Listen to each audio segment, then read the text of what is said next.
Bonjour Maître Marcel Poirier. Bonjour Grégory, ça va Merci, bien? ça va, je vous remercie. Merci de nous accueillir une nouvelle fois dans votre intérieur pour évoquer l'obtention de la carte verte. On a développé une série de vidéos justement sur ces différentes manières de l'obtenir. On a évoqué la fois dernière la catégorie EB1 consacrée aux multinationales. On en évoque une nouvelle catégorie d'EB1 cette fois-ci, consacrée aux personnes qui ont des capacités exceptionnelles. Est-ce que vous pouvez nous détailler un petit peu déjà quelles sont ces personnes qui ont des capacités exceptionnelles? Alors, cette catégorie de carte verte, c'est une catégorie qui n'est pas très connue. Mhm. Beaucoup de mes clients ne sont même pas au courant qu'ils pourraient qualifier pour cette carte verte. Alors, c'est une demande qui peut être faite sans sponsor. Alors, je sais que une vidéo précédente, nous avons parlé des cartes vertes où la personne devait avoir une offre d'emploi pour Oui. obtenir la carte verte. Cette catégorie, c'est basé sur vraiment les compétences professionnelles de la personne. Alors, il y a plusieurs industries. Ça peut être dans le domaine des arts, ça peut être dans le domaine athlétique, finance, business, toute renommée qui a atteint un niveau national ou international dans l'industrie de la personne, cette personne-là pourrait demander une demande de carte verte. Et justement, comment on arrive un petit peu à mesurer la renommée d'une personne? Alors, ils ont des catégories que nous devons compléter. Alors, il faut compléter 3 sur 9 catégories. Il y en a 10 au total, mais il faut aussi prouver que la personne va être, qu'est-ce qu'on appelle, va apporter une contribution aux États-Unis. Mais ça, je vais en parler après. Alors, comment déterminer si une personne peut qualifier? Ça peut être quelqu'un qui a gagné un prix Nobel, ça serait Ouais. le plus simple, ou un Oscar, ou un prix qu'il faut avoir atteint le plus haut niveau pour obtenir cette carte verte. Par exemple, gagner le Roland-Garros ou Ouais. quelque chose comme ça. Donc Alors une ça, c'est compétition connue et reconnue de mais tous. très, très connu. Alors ça serait une façon de le déterminer. Autre que ça, il faut regarder si la personne a eu de la presse sur eux, la presse nationale ou spécialisée. Il faut regarder également s'ils ont eu des salaires, des compensations bien au-dessus de la moyenne. Il faut aussi regarder si la personne a été un leader dans le domaine d'une société à l'étranger. N'importe où dans le monde, ça peut être aux États-Unis, ça peut être n'importe où dans le monde. Des gens qui sont déjà aux États-Unis, ça peut être un travail qu'ils ont fait sous visa Ouais. ou à l'étranger. Alors, il y a différentes catégories que nous regardons. Les plus utilisées sont bien sûr le média, la publication nationale ou spécialisée, les salaires. Si quelqu'un a fait des performances commerciales, par exemple dans les films ou dans les livres, si la personne a écrit aussi des articles qui sont renommés pour des gens qui sont des professionnels dans le domaine. Alors, nous regardons les différentes catégories et il faut en prouver 3. 3 donc sur 3. les 9 ou 10 qu'il existe. C'est ça. Alors, 3 minimum. Nous essayons toujours de documenter plus. Un point important sur cette carte verte, c'est que la personne n'a pas besoin d'être aux États-Unis Donc c'est-à-dire qu'on déjà. peut faire la demande dans son pays d'origine? C'est ça. Alors, On n'est la pas... personne peut être encore dans son pays d'origine, en train de travailler Ouais. et dire, bon, j'ai atteint un certain niveau, est-ce que je peux qualifier pour cette carte verte? Alors, nous faisons, à mon cabinet, nous allons faire une analyse du portfolio de la personne. Alors, je demande qu'il m'envoie un CV très détaillé, un portfolio assez détaillé. Ça peut être des professionnels, par exemple, des mannequins. J'ai fait aussi make-up artist, j'ai fait des chefs, Ouais. j'ai fait différentes personnes dans le business qui ont, par exemple, monté une société en bourse.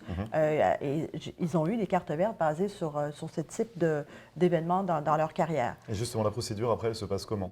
Alors, il y a un portfolio à constituer. Alors, ce que je demande aux clients, alors je demande qu'ils m'envoient un CV détaillé. Je demande également qu'ils m'envoient un portfolio, s'ils ont un portfolio, pour que je puisse faire une évaluation du dossier. Quand je détermine que c'est bon, que la personne a suffisamment de preuves pour faire sa demande de carte verte, après, il y a une demande qui est faite, bien sûr, à l'immigration américaine. Et justement, quelle est la procédure à respecter? Comment ça se passe pour ces personnes qui appliquent pour cette catégorie de carte verte? Alors, la procédure est différente si la personne est aux États-Unis avec un statut non immigrant ou à l'étranger. Si la personne est à l'étranger, il nous envoie toutes les preuves, le dossier est constitué, il est envoyé à l'immigration américaine. Il a une possibilité de payer un premium de 1 200, aujourd'hui ça a augmenté à 1 270 $. Ce qui permet d'accélérer finalement C'est ça. la procédure. Pour avoir une réponse en 15 jours ouvrables, mais la réponse peut être aussi une demande de documents complémentaires. Alors, c'est l'immigration qui va demander plus d'informations sur une catégorie ou une autre.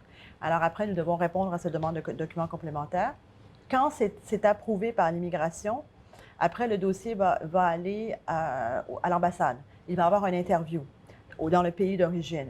Au moment de l'interview, ce qui a été intéressant, particulièrement cette année, et je crois que dans une prochaine vidéo, nous allons On parler fera le bilan un petit peu des bilans. des Ce modifications. qui est intéressant pour cette année 2018, qui est arrivé à l'ambassade, dans les ambassades à travers le monde, c'est qu'au moment de l'interview, il revoit tout le dossier de carte verte. Et des dossiers, nous parlons des dossiers qui peuvent être de 30...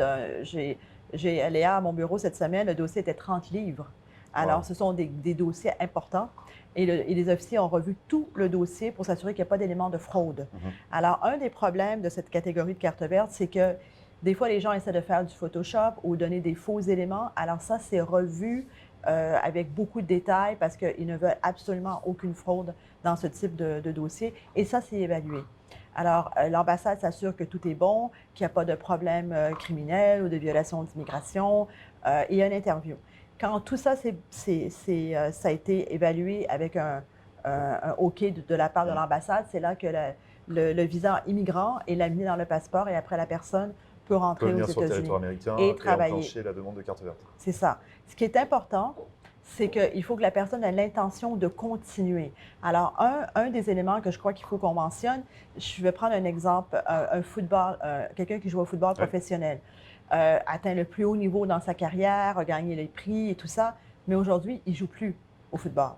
Alors, est-ce que cette personne peut demander une carte verte? Non, parce que c'est pour continuer dans son domaine Donc d'expertise. on revient à l'explication de la contribution, c'est ce que vous expliquiez tout à l'heure au début de la vidéo. Il faut que la personne vraiment contribue, c'est ça, et continue à apporter quelque chose par rapport à son statut. À son savoir-faire. Alors, ce type de carte verte, c'est que les États-Unis veulent faire venir à travers le monde tous les gens qui ont un savoir-faire ou des capacités qui sont extraordinaires aux États-Unis. Ça veut dire que si la personne ne fait plus ce travail, elle ne peut pas avoir ce visa. Elle ne peut pas avoir cette carte verte.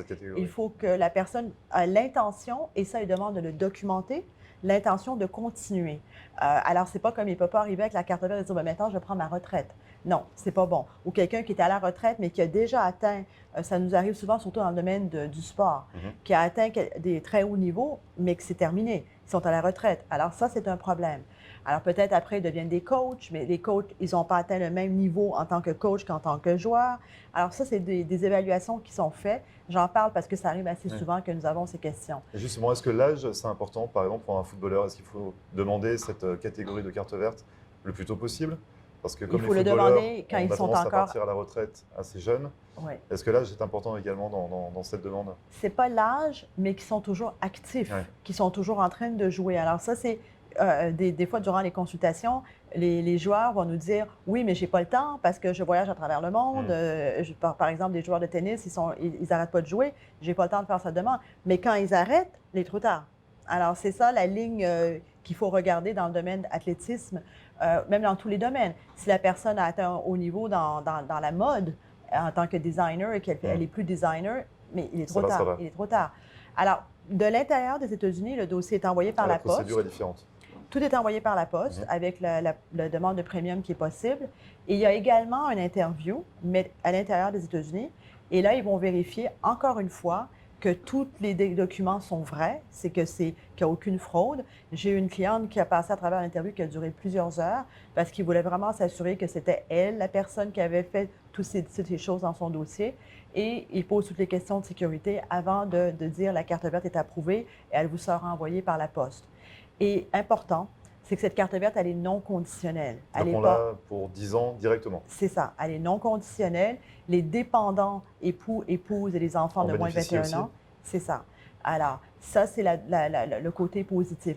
Pas nécessairement de sponsor, c'est rapide. Il n'y a pas de détermination de salaire comme on avait parlé la dernière fois. Il n'y a pas d'annonces qui sont faites dans le journal ou des choses comme ça, ou le salaire qui doit être établi. Il n'y a pas de certification par le département du travail. Alors, c'est une carte verte qui est relativement rapide pour les gens dans leur industrie qui auraient atteint. Alors, c'est important de définir l'industrie parce que quand on parle d'un niveau, il faut regarder dans quoi. Alors, je parlais tout à l'heure, plutôt ensemble, on parlait ensemble que j'avais une avocate qui avait fait une carte verte pour quelqu'un qui était une voyante, quelqu'un qui, dans son domaine à elle avait atteint un haut niveau. Alors, il faut que la personne regarde, le client regarde dans mon industrie, est-ce que j'ai atteint un haut niveau? Et si c'est oui, là, ça vaut la peine de nous téléphoner, de téléphoner au bureau et de dire, j'ai atteint un haut niveau, est-ce que je qualifie pour cette carte verte ou non?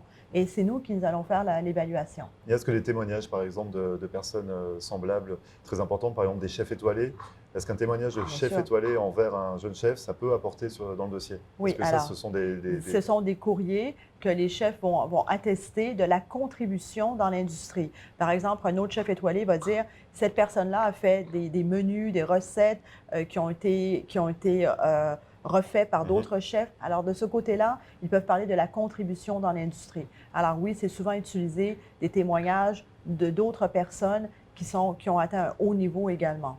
Donc il faut tout détailler, finalement il faut s'intéresser à voilà, différents domaines, à différents sujets pour obtenir cette catégorie de carte verte. EB1, capacité exceptionnelle.